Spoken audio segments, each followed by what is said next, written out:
یہ کی طرف سے جاری کردہ نوٹس کے جواب میں ایڈیشنل ڈائریکٹر اور SHO سائبر کرائمز اور جو تفتیشی افسر ہیں انسپیکٹر، ان تینوں کے سامنے ایک کمرے میں گیا، ان کے سامنے پیش ہوا اور انہوں نے جو ہیں مجھ سے سوالات کیے اور میں نے ان کو رودات بتائی کہ کس طرح مجھے یہ شہادت موصول ہوئی اچانک ایک روز۔ اس کی کچھ مختصر سی تفصیل اس طرح ہے کہ پاکستان سے بھاگی ہوئی ایک جرائم پیشہ شخص جو کہ اب دبئی میں 15 سال سے بھاگا ہوا ہے، دبئی میں رہائش پذیر ہے، اس کے ساتھ انڈینز کچھ لوگوں نے رابطہ کیا اور ان کو انگیج کیا بقول کنٹریکٹ کلر کے کہ ان کو انگیج کرنے والے جو ہیں مریم نواز شریف کی بیاف پہ آئے تھے، اور یہ اسی کنٹریکٹ کلر کی جو آڈیو میسیجز ہیں وہ موصول ہوئی جس انڈین نے ان کو پیمنٹ کی $1,00,000 کی، اس کے آڈیو میسیجز ہیں، اور جن کی وساطت سے یہ ہم تک ملی ان کے آڈیو میسیجز ہیں۔ تو میں نے ان کا ٹرانسکرپٹ تیار کیا اور میں نے FIA کے ساتھ شیئر کیا اور ان کو میں نے یہ بتایا۔ میرے ساتھ ایک MNA صاحب نے مجھے آگاہ کیا، اس نے یہ معلومات مجھے دی، اس کے حلقے کے لوگ ہیں جنہوں نے MNA صاحب کو یہ شواہد فراہم کیے۔ تو میں نے انہیں کہا کہ آپ دیکھ لیں، MNA صاحب کو ایگزامن کر لیں، پھر اوریجنلی پاکستان میں دبئی سے جو آڈیو میسیجز جس شخص کے پاس آئے اس کو ایگزامن کر لیں، یہ اس کنٹریکٹ کلر کا رشتہ دار ہے۔ اور اس کے بعد ان آڈیو میسیجز جو ہیں جس میں اردو اور پشتو دونوں میں ہیں، آپ ان کو سن لیں، اس شخص کی کرمنل ہسٹری آپ دیکھ لیں جو شخص یہ میسیجز بھیج رہا ہے، اور اس کی تفتیش کریں، کیونکہ اب ہماری جو سیاست ہے وہ گندی تو 2 سالوں سے اتنی ہو چکی ہے کہ کیچڑ اور جوڑ سے بھی بدتر بدبو دے رہی ہے، اور اس میں تشدد تو 9 مئی کے روز سے شروع ہو گیا تھا جب بے گناہ نہتے لوگوں پہ گولیاں برسائی گئی، اور اب قتل ہونا یا مقتول ہونا یا اغوا ہونا یا مار کھانا، گھسیٹا جانا، یہ اب عام چیزیں ہیں۔ یہ کسی زمانے میں اب نارمل چیزیں ہوا کرتی تھی۔ میں نے یہاں آ کے ان کو کہا FIA حکام کو، میں اس ملک کا شہری ہوں اور میں صرف یہ چاہتا ہوں کہ ان کی اب تصدیق کر لیں۔ اگر یہ صداقت پہ مبنی ہے تو پھر میں نے آج دعوے داری کی ہے، درخواست دیا ہے FIR میاں شہباز شریف کے خلاف اور مریم نواز کے خلاف، جس میں نے لکھا ہے کہ اگر میرا بال بھی بیکا ہوتا ہے تو یہ دونوں میرے قتل کے بھی ذمہ دار ہوں گے، مجھے کوئی نقصان ہوتا ہے تو مریم نواز۔ اور حد یہ ہے کہ میرے آنے سے پہلے نون والوں نے درخواست دی ہوئی ہے میرے خلاف، اور انہوں نے درخواست میں یہ لکھا ہے کہ میرے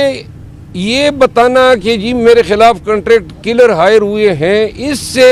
ان کی زندگیوں کو نقصان یا اندیشہ ہے۔ حد ہو گئی، یعنی آپ کسی کو ماریں، آپ کنٹریکٹ کریں، شوٹر ظاہر کریں، $1,00,000 کی پیمنٹ کریں اور کوئی منہ بھی نہ کھولیں، اتنی بڑی بدماشی ہے آپ کی، یہ نہیں چلے گی۔ ہم نے بہت برے وقت دیکھ لیے ہیں، آپ نے ہمارا مینڈیٹ چوری کیا اور آپ حکمران بن بیٹھے۔ 8 فروری کو اس صدی کا سب سے بڑا انقلاب آیا جب پنجاب نے بالخصوص پہلی دفعہ جو ہے اسٹیبلشمنٹ کو نو کہا، اور پورے پاکستان نے 2/3 میجارٹی سے زیادہ ووٹ دیا پاکستان تحریک انصاف کو۔ اب دیکھو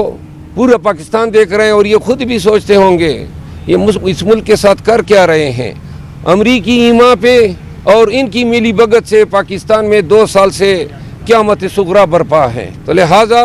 یہ صرف میری کہانی نہیں ہے، پاکستان تحریک انصاف سے وابستہ ہر ایک پارلیمنٹیرین لیڈر جو ہیں ظلم و ستم و جبر کا شکار ہیں۔ لیکن آج میں نے FIA کو یہ لکھ کر دیا ہے، تمام تفصیلات دی ہیں، اور ایک دفعہ پھر آپ کے ذریعے پوری قوم کو بتانا چاہتا ہوں کہ ہم زندگی کے ڈر سے اس لیے آپ کے آگے جھک نہیں سکتے ہیں کہ جو شخص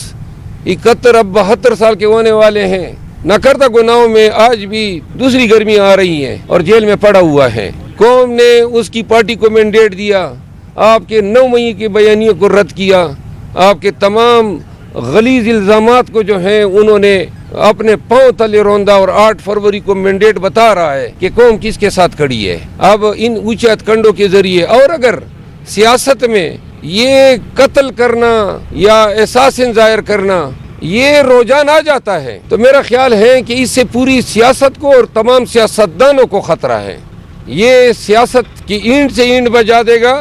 لہذا لوگوں کو ہوش کے ناخن لینے چاہیے, مریم بی بی کو ہوش کے ناخن لینے چاہیے. اگر آپ یہ کر رہی ہیں جو شواہد بتا رہے ہیں تو آپ پاکستان کو میدان جنگ بنانے پہ تلی ہوئی ہے. یہ بتائیے گا کہ ایف آئی اے نے آپ سے مزید کیا سوالات کیے اور جو آپ نے ان کو ثبوت دیے ہیں, ایف آئی اے نے ان کو یقین کر لیا ہے یا ڈائری ہوتی ہے؟ نہیں, شہادتیں جب آ جاتی ہیں, اب انہوں نے, میں اپنے وکالت کی تجربے کی بنیاد پہ یہ بات کر رہا ہوں, انہوں نے اب ایم این اے صاحب کو ایگزامن کرنا ہے, پھر اس کے رشتہ دار کو ایگزامن کرنا ہے, پھر انہوں نے فورینسکس کرنی ہے. یہ ساری چیزیں ہیں اور اس کے بعد یہ کسی نتیجے پہ پہنچیں گے. لیکن اب پاکستان میں چونکہ ادارے آزاد ہیں ہی نہیں, تو اس ایف آئی اے کی کوئی اوقات ہی نہیں ہے کہ یہ کوئی حق اور انصاف پہ بات کریں. جو ادارہ محسن نقوی کے انڈر ہوگا وہ پی ٹی آئی والے ایک درخواست دہندہ جو مریم نواز پہ الزام لگا رہا ہے اس کو انصاف دے گا. عدالت انصاف نہیں دے رہی ہیں تو پھر ان سے کیا توقع. سر وہ ایم این اے جو ہے وہ پی ٹی آئی کے ہیں جنہوں نے آپ کو ثبوت جی میں نے بتایا, نسیم علی شاہ صاحب ہمارے ایم این اے ہیں بنو سے, مولانا صاحب ہیں, ان کے والد صاحب بھی ایم این اے تھے. وہ جو ہیں انہوں نے مجھے یہ شواہد دیے. پیش یہ نہیں ہے, کوئی عدالت تو نہیں ہے, نہیں تو اگر یہ بلائیں گے, لیکن ابھی فی الوقت تو آج میں نے شواہد دی ہے. اگر تفتیش میں ان کو میری تعاون کی ضرورت پڑی تو میں تفتیش اس میں تعاون ضرور کروں گا. جی میں نے پرچے کی درخواست دی ہے میاں شہباز شریف اور مریم نواز کے خلاف. میرا الزام یہ ہے کہ جو شہادت, اور میں شکریہ ادا کرتا ہوں اس سے, میں یہ بیرسٹر عقیل, ہاں, ان کی درخواست کی وجہ سے ایف آئی اے نے نوٹس لیا, ورنہ ایف آئی اے نے نوٹس نہیں لینا تھا. ایف آئی اے اپنے تئیں یہ سمجھی کہ گویا نون کی دلچسپی ہے. کل ان حضرت نے بتایا پارس کے بیان میں, پارس کے پروگرام میں, کہ جی مجھے تو قیادت نے نہیں کہا ہے. آج میں نے باقاعدہ ایف آئی آر کی درخواست دی ہے. حیثیت پاکستانی میرا یہ حق ہے کہ اگر میرے خلاف ایک کنسپیریسی ہوتی ہے, اور کنسپیریسی 120(b) کے تحت جرم ہے تعزیرات پاکستان کے تحت, اور اگر میرے خلاف جو ہے کنٹریکٹ اساسن ہائر ہوتے ہیں, ان کو پیمنٹ کی جاتی ہے, اس کی گفت و شنید ڈیجیٹل مینز کے ذریعے ہوتی ہے, وہ ڈیجیٹل مین الیکٹرانک ایویڈنس کی صورت میں پاکستان میں ترسیل ہوتی ہے, اور وہ ڈیجیٹل ایویڈنس میرے پاس آتی ہیں, تو یہ سائبر کرائم کا ڈومین بنتا ہے کہ ان شہادتوں کی, ان الزامات کی یہ تفتیش کریں. حکومت بھی ان کے ہیں, ادارے بھی ان کے ہیں, شہادت ہم نے دی ہیں. اگر کوئی فیئرنیس ہوا تو آپ کو نظر آ جائے گا. صاحب ایک سیاسی سوال ہے, یہ بتائیے گا کہ کچھ رہنما جو ہے یہ بتایا جا رہا ہے کہ عمران خان کو آپ کی شکایتیں لگاتے ہیں تحریک انصاف کے جگہ. بس جی میں اب شکایتیں لگائیں یا لگاتے ہیں,